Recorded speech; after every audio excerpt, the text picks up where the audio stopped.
Bend is our FY13 grantee, and we're very excited to have them here to share what they have been doing with you. Thank you.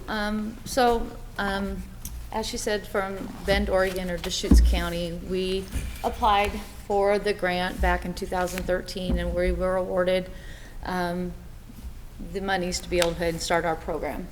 So in 2010, our Sheriff's Department put on a program kind of introducing what CIT was to our regional police officers and our mental health in our hospital. At that time, I was a probation officer that had a caseload of about 55 to 62 offenders who were severely and persistently ill, mentally ill, and I was able to attend this meeting with at the sheriff's office, and I had a lot of support from my supervisor to learn more about this and figure out how we could bring it to our county.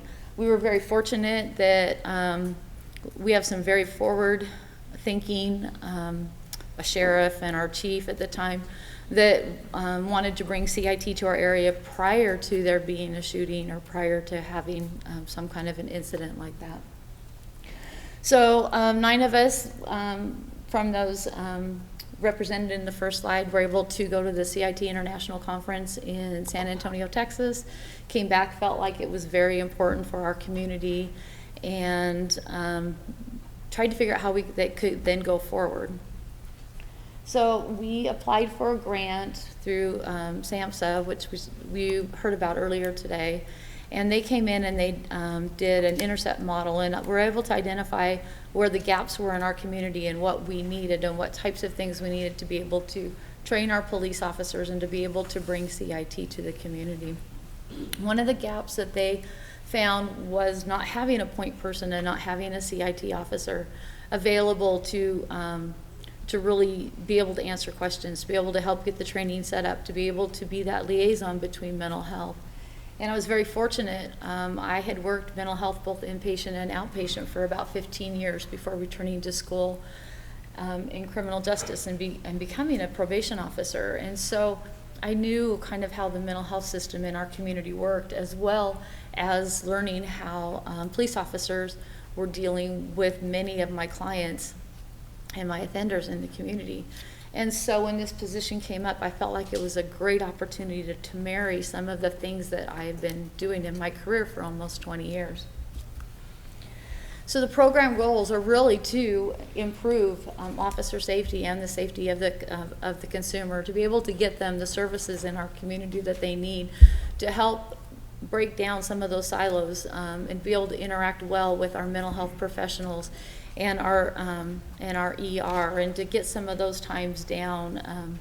Like she was talking, our police officer may take someone on what we call a POH, or a police officer hold, to be evaluated at our local hospital, and they could be sitting there anywhere from 6 to 10 hours with this person, which is pulling our police officers off of the road and where they need to be.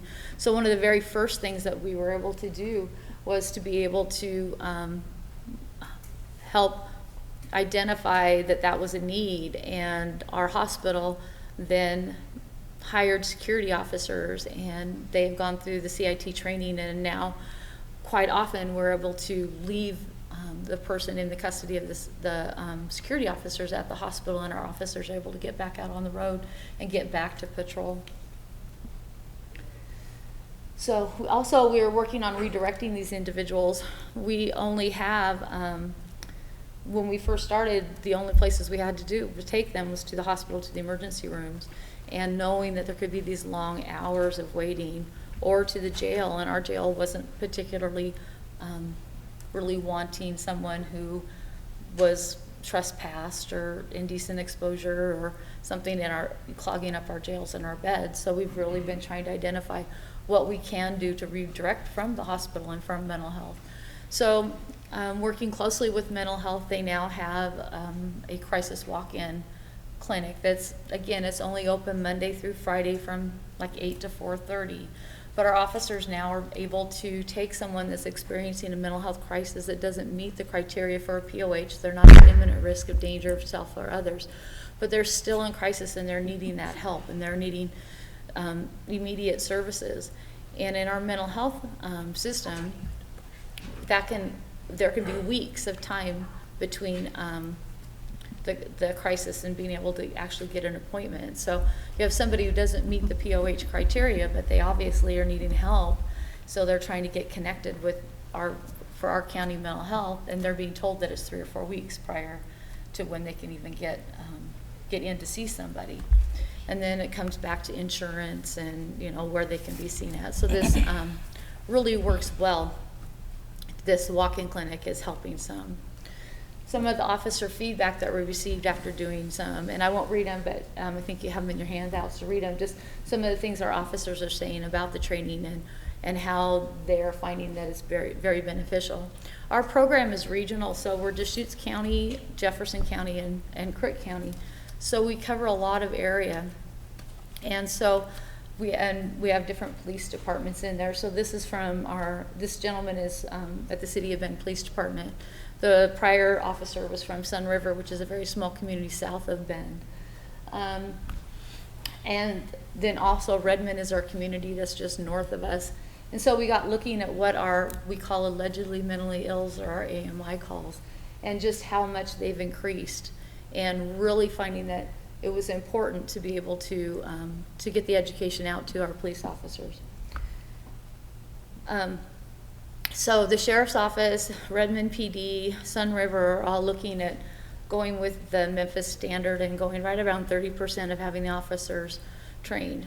But I'm very fortunate to work with a very forward-thinking chief who wants to progress our services that we're able to do. Part of the information that, part of the grant requirement is to gather data and stats, and starting on the ground floor, not knowing exactly what we needed to do that. So some of how we were able to get some of the statistics is I created a little tear-off sheet that our officers are able to use. And at the top, it collects data, it collects information, the person's name, maybe if they have a doctor, maybe if MCAT, which is our mobile crisis team, have been contacted, do they have a history? And then the bottom part of the form is very easily tear-off form. Has a lot of our community resources, and it gave the officers an opportunity to be able to actually hand the person in crisis or their family member something that they could have and hang on to. Another thing that we developed through our program are some resource cards for the police officers that they're able to have. And again, it has things like the medication. So if someone tells them they're on a certain medication, an officer is able to look at that and go, oh, that's a mood stabilizer, or maybe that's an antipsychotic. And that way the officer's not trying to diagnose anybody, but be able to recognize some of those more generic or more commonly used medications. So the officer has an idea kind of who he's working with and what he may experience during this contact.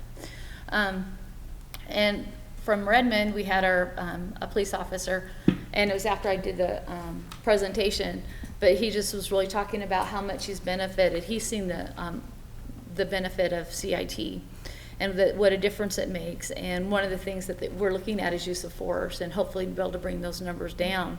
And so since 2012, when we started with our grant, the year, they've had a decrease of 55% of their use of force with our mentally ill clients, which I think is just overwhelming to be able to, officer safety and then the safety of our clients, of our mentally ill community members.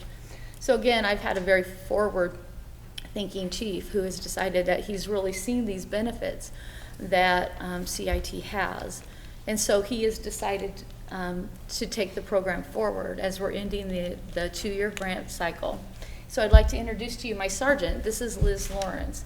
And she's now our sergeant for our community response team. So Liz wanted to tell them a little bit about our program and where we've gone with the grant that we've gotten and how we're going forward.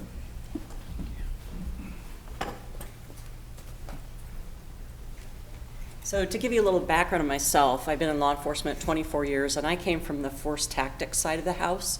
So I've taught force tactics and use of force for 20 years. And so I see both sides of this coin. I see the officer safety, but I also see the need to understand where people are suffering in crisis. So for our team, we respond to all the 911 calls for service that involve mentally ill people. And our dispatchers are trained, so they know some of the frequent flyers that may come in as a trespass complaint or as a suspicious, and they divert us to those calls. So we'll take those calls from the regular patrol officers, and then we do follow through.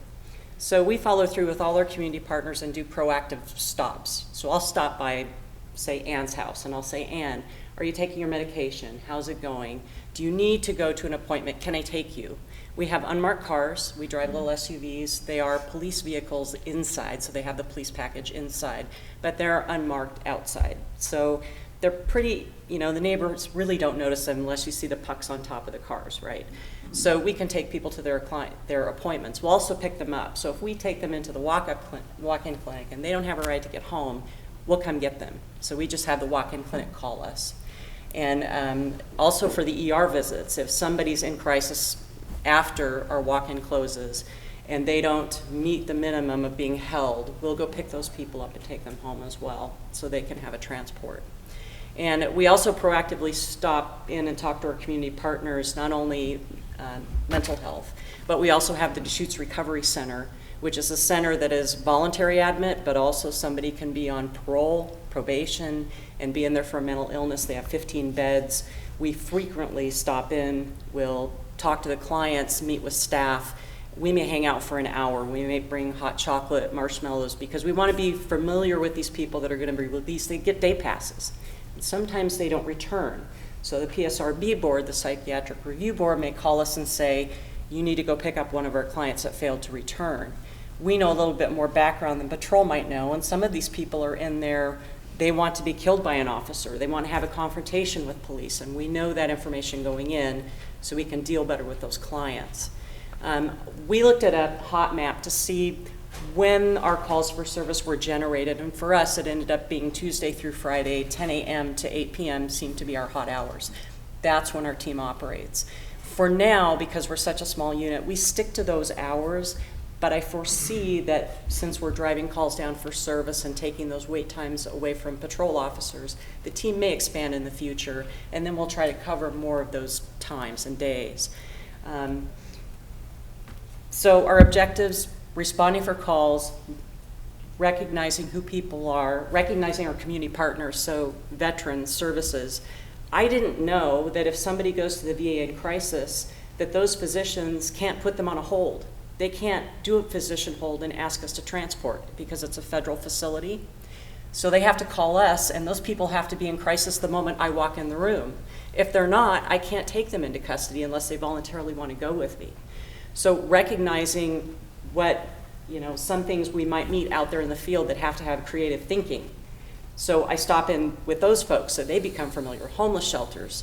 I don't go in there to run people. I recognize some of our clients from, other background with me, but that's not why I'm there. I'm there to make sure they have food, housing, they're getting their medications, and they're meeting their mental health needs. Because face it, a lot of our folks that are homeless have a critical mental health need, and I don't think people realize that.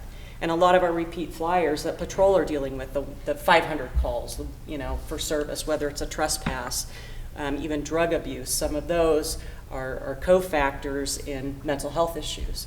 And so we have to be able to identify that. So we're picking up some of our clients when we have time in our proactive. This veteran had not been out of his house for quite some time. The VA walked in one day to his home and said, after 40 years of being on pain meds, we're gonna cut you off. He hadn't attempted suicide. He wasn't abusing his pain medications. They felt his recent surgery should correct some of his pain issues. And they wonder why he suddenly felt suicidal. When I talked to the psychiatrist, when he pulled me aside and explained, I said, you know what? I'd probably be suicidal too. Your delivery method has to be different. How about we want to make you healthy, and to make you healthy and to make your life more productive, we're going to try some different medications.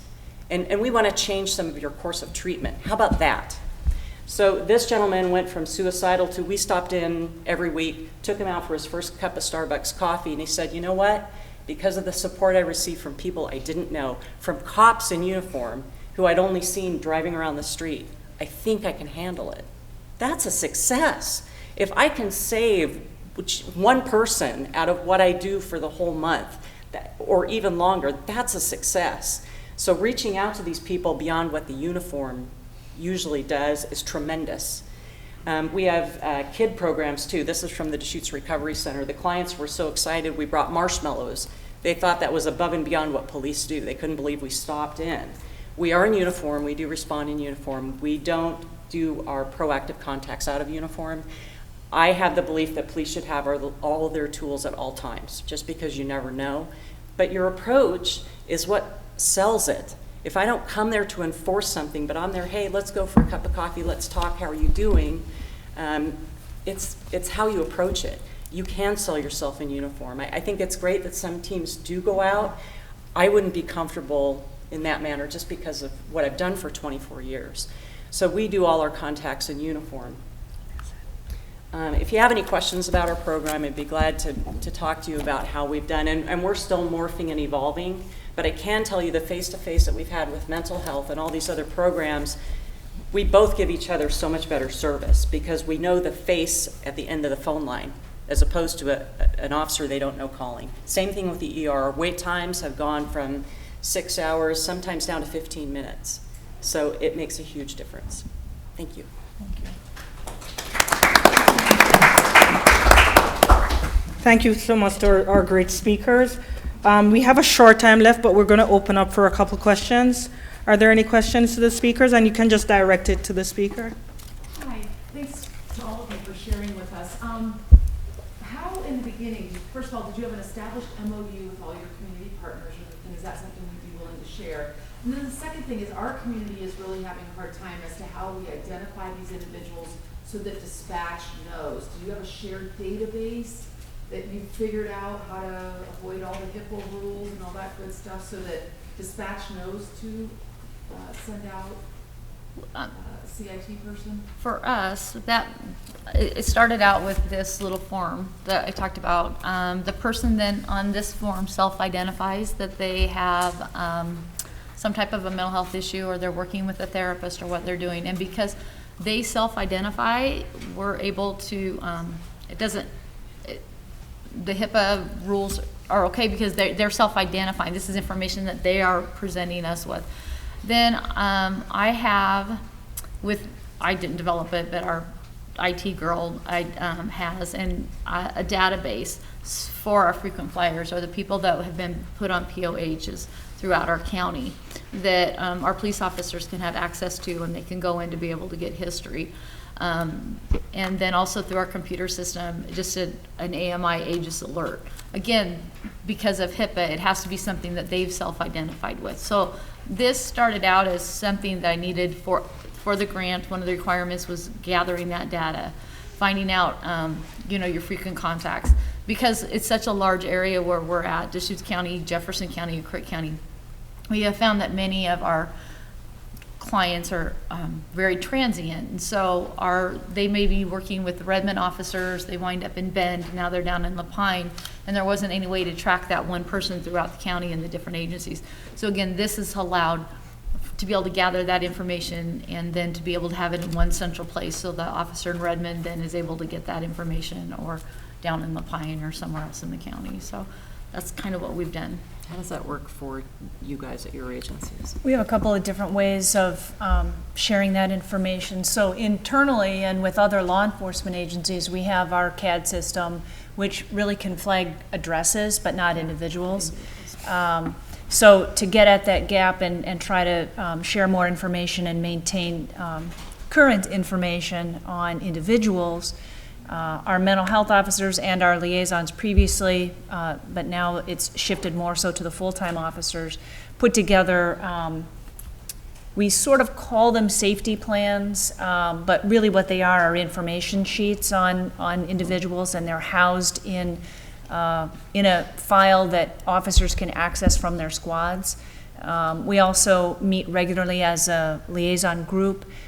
Several agencies around us have now installed liaison officers, kind of modeling after what we've done, and those liaison officers will come to meetings with us, and so we meet regularly and share those pieces of information across agencies as well. And then we have release of information forms that we worked a couple of years through all the legalities, and attorneys took a pass at it with our primary mental health provider agency, hospitals, and police. And so now we've been using that release of information form on a more regular basis too.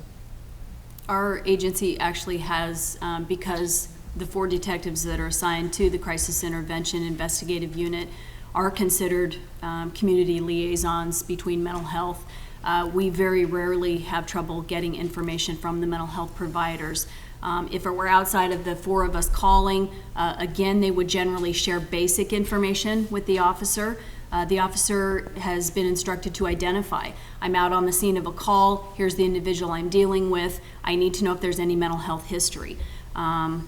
We also, we don't really have an MOU. The only MOU is through our mental health court. We're a liaison to our mental health court. We're considered part of the staff, and so we have signed with an MOU with them, because you're talking about very specific information regarding individuals and their mental health treatment. Our agency actually has the same CIT system where an individual, an address can be flagged for officer safety to identify this individual has identified that they've been diagnosed with bipolar or whatever. And then that will give the information to the officer before they even approach the individual, so they have that history. And I'll just add that we don't house that specifics in our CAD system for concerns of privacy. So what we'll get is a little tickler that says, basically, check for more information. And so then the officers know where to go in our own internal system to check for additional information. So the flag really just says, additional info exists, go find it, and then we know where to go find it. Thank you. Are there any other questions? Yes, I was wondering how you all treat substance use disorders. Is it treated as a mental, and I know you spoke about this, but how you treat substance use first, that's still considered the traditional criminal justice approach, or are you looking at that as a health issue and as a mental health issue in your responses?